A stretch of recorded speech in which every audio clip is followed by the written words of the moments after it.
ನಮಸ್ಕಾರ ಎಲ್ಲರಿಗೂ welcome back. ನಾನು ಮಂಜು, ನೀವು ನೋಡ್ತಿದ್ರಿ ಮಂಜು ಸ್ಟೋರೀಸ್. ಫ್ರೆಂಡ್ಸ್, ಇನ್ನು 12 ದಿವಸಗಳಲ್ಲಿ IPL 2024 ಪ್ರಾರಂಭವಾಗಲಿದೆ. ಇನ್ನು ಫ್ರೆಂಡ್ಸ್, IPL 2024ನಲ್ಲಿ ಈಗ ನಮ್ಮ RCB ತಂಡದ ಪರವಾಗಿ RCB ತಂಡದಲ್ಲಿ ಓಪನರ್ಗಳಾಗಿ ಯಾರು ಆಡಲಿದ್ದಾರೆ ಅಂತ ಚರ್ಚೆ ಭಾಳ ಶುರುವಾಗಿದೆ ಅಂತ ಹೇಳ್ಬೋದು. ಹಾಗಾದರೆ RCB ತಂಡದ ಓಪನರ್ಸ್ ಯಾರು ಆಗಲಿದ್ದಾರೆ ಅಂತ ನಾನು ನಿಮಗೆ ಈ ವಿಡಿಯೋದಲ್ಲಿ ತಿಳಿಸ್ಕೊಡ್ತೀನಿ. ಅದಕ್ಕಿಂತ ಮುಂಚೆ ನೀವೇನಾದರೂ ನಮ್ಮ ಚಾನಲ್ಗೆ ಹೊಸಬ್ರಾಯಿದ್ರೆ ತಪ್ಪದೆ ಸಬ್ಸ್ಕ್ರೈಬ್ ಮಾಡಿ, ಹಾಗೆ ಪಕ್ಕದಲ್ಲಿರೋ ಬೆಲ್ ಐಕಾನ್ ಪ್ರೆಸ್ ಮಾಡಿ, ಆಲ್ ಒಂದು ಸೆಲೆಕ್ಟ್ ಮಾಡಿ.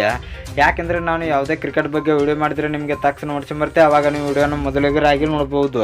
ಸಬ್ಸ್ಕ್ರೈಬ್ ಅನ್ನೋದು ಸಂಪೂರ್ಣ ಉಚಿತ. ವಿಡಿಯೋ ಕೆಳಗಿನ ಬ್ಲ್ಯಾಕ್ ಟನ್ದೇ ಮಾಡ್ಕೊಳ್ಳಿ. ಏನು ಥರ ಮಾಡಿದೆ ವಿಡಿಯೋ ಶುರು ಮಾಡೋಣ ಬನ್ನಿ. ಇನ್ನು ಫ್ರೆಂಡ್ಸ್, IPL 2023ಯಲ್ಲಿ ನಮ್ಮ RCB ತಂಡದ ಓಪನರ್ಸ್ ಆಗಿ ವಿರಾಟ್ ಕೊಹ್ಲಿ ಮತ್ತು ಸೌತ್ ಆಫ್ರಿಕಾ ಆಟಗಾರ ಫಾಫ್ ಡು ಪ್ಲೆಸಿ ಅವರು ನಮ್ಮ RCB ತಂಡದ ಓಪನರ್ಗಳಾಗಿದ್ದರು. ಇವರಿಬ್ಬರು ಓಪನರ್ಗಳಿದ್ದಾಗ ನಮ್ಮ RCB ತಂಡಕ್ಕೆ ರನ್ಗಳ ಸುರಿಮಳೆ ಬೀಳ್ತಾ ಇತ್ತು ಅಂತ ಹೇಳ್ಬೋದು.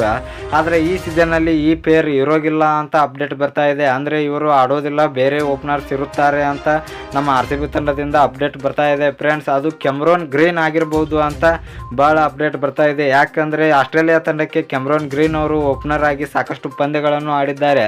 ಅಷ್ಟೇ ಅಲ್ಲದೆ ಬೇರೆ ಬೇರೆ ಲೀಗ್ಗಳಲ್ಲೂ ಕೂಡ ಆಡಿದ್ದಾರೆ. ಅದಕ್ಕಾಗಿ ನಮ್ಮ RCB ತಂಡದಲ್ಲಿ ಕೂಡ ಕೆಮ್ರೋನ್ ಗ್ರೀನ್ ಅವರನ್ನು ಫಾಫ್ ಡು ಪ್ಲೆಸಿ ವಿರುದ್ಧ ಓಪನರ್ ಆಡಲು ಬಿಡುತ್ತಾರಂತೆ. ಯಾಕೆಂದರೆ ವಿರಾಟ್ ಕೊಹ್ಲಿ ಅವರು ಕೂಡ ನಂಬರ್ 3ಯಲ್ಲೇ ಸಖತ್ತಾಗಿ ಆಡುತ್ತಾರೆ. ಅವರ ಪ್ಲೇಸ್ ನಂಬರ್ 3. ಅದಕ್ಕಾಗಿ ಅವರನ್ನು ನಂಬರ್ 3ಯಲ್ಲಿ ಆಡೋಕ್ಕೆ ಬಿಟ್ಟು ಕೆಮ್ರೋನ್ ಗ್ರೀನ್ ಅವರನ್ನು ಓಪನರ್ ಮಾಡಲಿದ್ದಾರೆ. ಫ್ರೆಂಡ್ಸ್, ಇದು ನಿಮ್ಮ ಪ್ರಕಾರ ನಿಮ್ಮ ಅನಿಸಿಕೆ ಏನು ಎಂಬುದನ್ನು ಕಮೆಂಟ್ ಬಾಕ್ಸಲ್ಲಿ ಕಮೆಂಟ್ ಮಾಡೋದ್ರ ಮೂಲಕ ತಿಳಿಸ್ಕೊಡಿ.